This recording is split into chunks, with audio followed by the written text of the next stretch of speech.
Hi everyone. మీకు ఒక ముచ్చట చెప్పాలనుకుంటున్నా. ప్లీజ్ సబ్స్క్రైబ్, లైక్ చేయండి. నాకెవరు సబ్స్క్రైబ్లు చేయట్లేదు, లైక్లు కూడా చేయట్లేదు. మేకప్లు రాసుకుంటే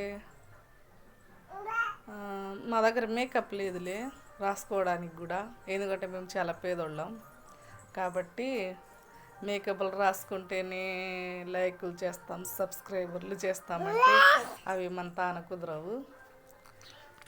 మనం ఎప్పుడు ఇంతే ఉంటాము కాబట్టి కొంచెం సబ్స్క్రైబర్లు చేయండి ప్లీజ్. ఇంకా ఏంటంటే మీరందరూ బాగున్నారా? నా వీడియోలు ఎవరెవరైతే చూస్తున్నారో వాళ్ళందరూ కామెంట్ చేయండి, ఏ ఊరో పంపండి. ప్లీజ్ లైక్ చేయండి.